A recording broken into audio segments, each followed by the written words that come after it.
사람 입맛을 다 어떻게 맞추나? 네. 이런 고압적인 태도가. 먹고 싶으면 안 하면 되잖아. 나보고 어쩌라는 거야. 외식업 필수 영상 매거진 아스타TV 주기자의 최고회입니다. 자, 푸드 비즈니스로 돈 벌고 싶다, 유명해지고 싶다? 라면은 그저 열심히 하는 것만으로는 좀 부족해요. 알면서 뭘 어떻게 열심히 할 것이냐 라는 방향성과 내용이 중요하다는 얘기입니다. 근데 사장님들이 일일이 조사하고 공부하려면 또 시간과 품이 너무 들어요. 그쵸? 그래서 저 주기자가 오늘도 우리 외식인들을 위한 알짜 정보를 준비했습니다.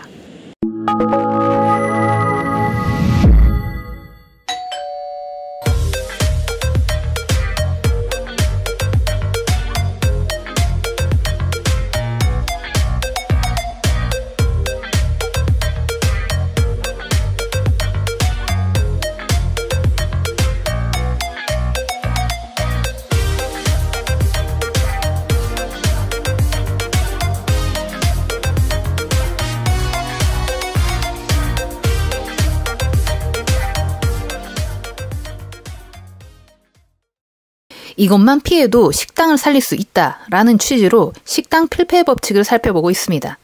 밥을 재활용한다는 쇼킹한 사례와 직원을 감시하는 조직의 결과 등 이전 편은 오른쪽 상단의 카드를 클릭하면 보실 수 있습니다. 따져보면 이렇게 하시면 안 됩니다. 6번째. 네. 6번째는 듣고 싶은 얘기만 골라 들어라. 아, 네. 실제로 있었던 일이에요. 제가 겪었던 일인데 네. 저희 아이가 옆에 있었어요. 근데 계산을 하는데 손님이 음식 얘기를 하시면서 간이 옛날이랑 다른 것 같아요.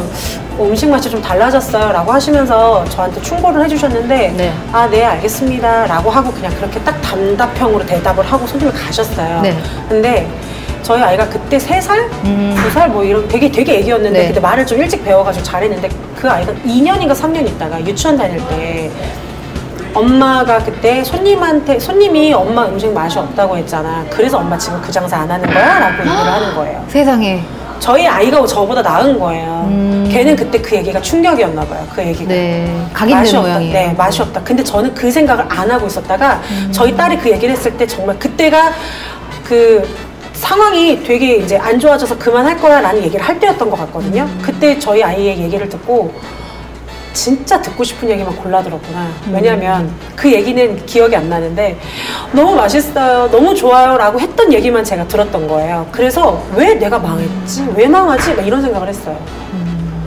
그 손님들이 뭐 충고해주세요. 뭐 볶음밥이 좀 짰어요. 그때 감자탕도 하고 있었으니까 볶음밥 싱거웠어요 막 얘기를 하면 그 음식의 컨디션을 체크를 하기 전에 사람 입맛을 다 어떻게 맞추나? 네. 이런 고압적인 태도가. 먹고 싶으면 안 하면 되잖아. 나보고 어쩌라는 거야. 우리는 항상, 그래서 제가 무슨 얘기를 진짜 많이 했냐면 정말 창피한 얘기인데요, 저는 항상 똑같이 계량해서 똑같이 만들고 있어서 라고 얘기해요. 끝말도 없어요. 끝말도 없어. 결국에는 그 말줄임표 안에 무슨 말이 들어있냐면 저희는 항상 같은 컨디션으로 음식을 조리하는데 손님 오늘 입맛이 조금 그러신가 보네요. 컨디션이 안 좋으신가 보네요. 네. 원래 짠 걸 싫어하시나 보네요. 원래 싱겁게 드시나 보네요.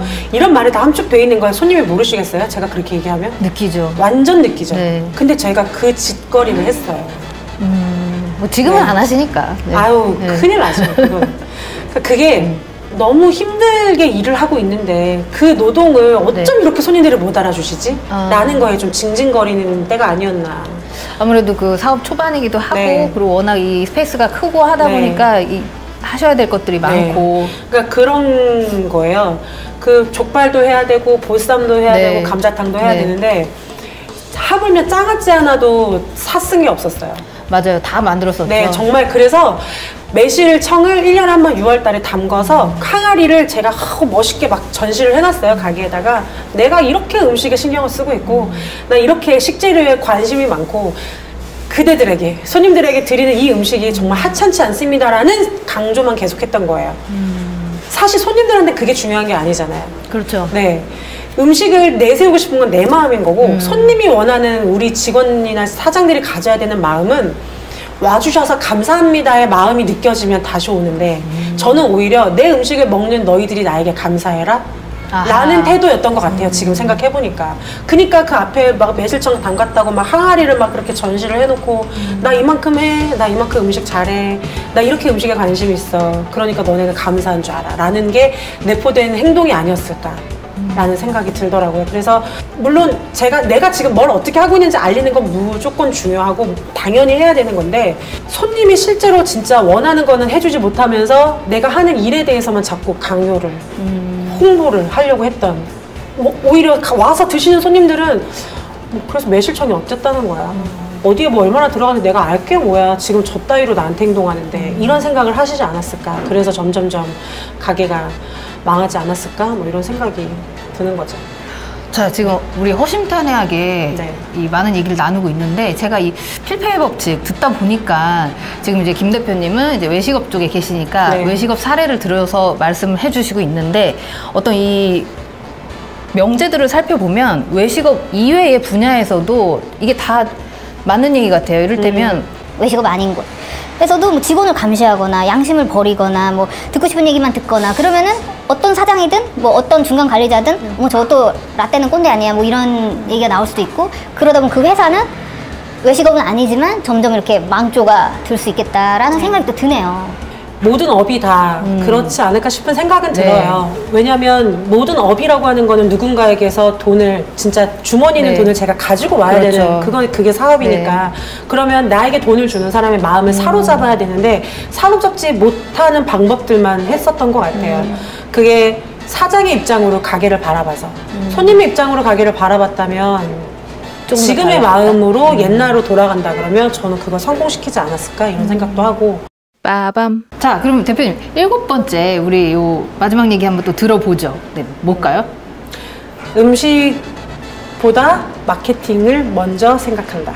아, 이 어떤 식당의 본질보다 네. 그걸 어떻게 팔 것이냐. 네, 네. 네, 그러니까 요 말씀, 이거는 약간 뭐 생각이 갈릴 수도 있는 부분인데, 광고라는 게 네. 재방문이 없으면 광고비를 끊임없이 매달 계속 지출을 해야 되는데요. 네. 이 정말 외식업이면 음식, 아니면 뭐 다른 산업군도 마찬가지로 이 제품에 대한 확신과 제대로 된 제품이 아니라 그러면 상품이 아니면 자극적인 그 광고 그 포인트를 찾아서 계속 광고비 지출을 하면 해야 하고, 그리고 그러다 보면 재방문 고객이 없으면 그거는 이제 계속 또 자극적인 걸로 또 자극적인 걸로 그러다가 마케팅 비용만 더 많이 쓰게 되고, 이제는 그 수익이 없이 그렇게 이제 점점점 잠식되는 결과가 나타나거든요. 저도 그때 70평대에서 그 불족발 위에다가 치즈를 쫙 부어주는 그 엄청난 퍼포먼스죠. 네. 그때 진짜 유행했었어요. 치즈 폭포라 그래서 그걸 했었는데, 그거를 하면서 이제 마케팅 이제 광고 홍보를 했어요. 했더니 막 손님들이 막 밀어닥치는 거예요. 그땐 정말 손님을 치기 바빴어요. 오는 손님을 무조건 막 어떻게든 음식을 차려내고 안녕히 가세요 치우고, 또 그 다음 손님 들어오세요 치우고, 계속 손님을 친다고 표현을 하거든요. 계속 손님을 쳐내는 그런 과정만 하다 보니까 딱 한 달 있다가 매출이 점점 떨어지는 거예요. 그때 왔던 손님이 다음에 안 오시는 거죠. 그러니까 내가 딱 식당에 왔을 때 물론 그 치즈 폭포 그거를 보고 왔지만 그거를 먹으러 왔다는 느낌보다는 다른 것들도 요소가 충분해야 되잖아요. 네. 대접을 받았다는 느낌. 아까 지금까지 제가 말씀드린 것과 다 사실은 일맥상통하는 건데, 감동을 받아야 하고 그래야 다음에 또 오고, 그런 재방문 고객들이 점점 늘어나야 되는데, 이게 광고에만 제가 힘을 쏟았고 그 광고를 준비가 안 된 상태에서, 손님을 맞이할 준비가 안 된 상태에서 광고를 터뜨리다 보니까 이게 당연히 재방문은 없고, 그러다 보니까 그 다음 달에 또 그거보다 더 많은 마케팅 비용을 쓰게 되더라고요. 그러면 거기서 또 이제 반응이 없잖아요. 네. 그러면 이제 어떡하지? 이번에 치즈 폭포 말고 뭘 해야 되지? 이런 생각을 하는 거예요. 여러분, 구독과 좋아요. 만약에 이번에 페이스북에 네. 광고를 태웠어요. 그러면 이번에는 인스타로 가볼까? 이번에는 블로그를 해볼까? 이번에는 뭐 요즘으로 말하면 뭐 인플루언서를 모셔볼까? 막 이런 생각들만 하게 되는 거죠. 근데 사실은 가게 안에 내실이, 아까 제가 처음에는 제목으로 뭐 음식보다라는 단어를 썼지만, 음식이 아니라 이 가게에 대한 매력이 없는 상태에서 마케팅만 우선 광고를 막 남발을 하면 그건 진짜 완벽하게 망하는 수순이에요. 정말로. 마케팅을 안 하면 안 되거든요. 네. 왜냐면 돈이 돌아야 되니까 그렇게 해서라도 손님을 땡겨와서 앉혀서 식사를 하고 나가시면 어쨌든 우리 네. 카드 통장에 매출은 이제 들어오니까. 근데 그거는 진짜 해서는 안 되는 거죠. 안에서 다 내실에 다져진 상태에서 마케팅이 그 다음이 돼야 된다. 근데 그렇지 않은 식당도 많고 그렇지 않게 했는데도 되게 잘 되는 분들도 많아요, 물론. 근데 제가 생각하는 건 우선 안에 내실이 다져진 다음에 그 다음에 마케팅을 하고 홍보를 해야지만 네. 가게가 더 롱런할 수 있다, 이런 생각을 네. 하죠. 자, 오늘로써 식당 필패의 법칙 7가지가 모두 완성됐습니다. 자, 6번째로 등장한 내용은 듣고 싶은 얘기만 골라 들어라 였습니다. 이를테면 손님이 음식이 맛있다 하는 얘기만 기억하고 그 함께 얘기하는 메뉴의 단점은 흘려 듣는다는 겁니다. 뭐 이런 거죠. 오늘은 조금 맛이 달라졌다고 하는 손님에게 저희는 늘 똑같이 만드는데 점점점 라고 아주 무심하게 응대하고 넘기는 수많은 사례들이 비슷한 갈래입니다. 이럴 땐 그 뭔가 주방에서 착오가 없었는지를 염두에 두고 그 손님의 불편을 일단 해소하는데 집중하는 편이 좋겠죠. 뭐 손님이 뭐 괜히 트집 잡으려고 그러는 경우는 거의 없을 테니까요. 자, 김주혜 대표는 이런 그 손님과 그 식당 측의 그 동상이몽 사례들은 음식에 대한 과한 자부심에서 비롯될 수도 있다라고 짚었습니다. 손님의 욕구가 아닌 사장이 보여주고 싶은 것에 포커싱 한다는 것이죠. 한편 김 대표는 그 필패의 마지막 명제로 음식보다 마케팅에 집중한다라는 점을 꼽았습니다. 자, 그렇죠. 그 무리한 광고비 지출, 과한 광고비 지출이 그 긍정적인 결과로만 돌아오는 건 아닙니다. 방문 자체가 발생하지 않는 1차적 문제가 있을 수 있겠고, 반대로 그래. 광고가 어필이 됐어. 그래서 수많은 손님이 끊임없이 온다고 할 때 그 수요를 제대로 감당할 수 있겠느냐 하는 점입니다. 수많은 식당들이 그 몰려오는 손님들의 그 회전율에 급급해서 그 정상적인 서비스를 제공하지 못해 후일 결국에는 손님이 잃고 마는 사례가 상당히 많기 때문입니다. 왜냐면 그 손님들이 왜 안 올까? 만족을 못하고 갔기 때문에 다시는 또 안 온다는 겁니다. 자, 즉 손님을 맞이할 준비가 됐을 때 내 매장에 적합한 마케팅을 하는 편이 좋겠죠. 자, 여러분, 성공하려면 일단 생존해야 합니다. 여러분의 식당 필패 요소를 제거해서 꼭 롱런하는, 반드시 성공하는 식당이 되기를 응원합니다. 그러니까 이런 모든 것들이 그곳에서 70평에서 9평, 9평짜리로 내려왔을 때 어떻게 해야 되지? 난 지금 당장 정말 죽을 것 같이 힘든 상황에서 어떻게 하면 살아남을 수 있지? 라는 생각을 하다 보니까 저도 모르게 어떻게든 이 손님을 감동을 시켜야겠다.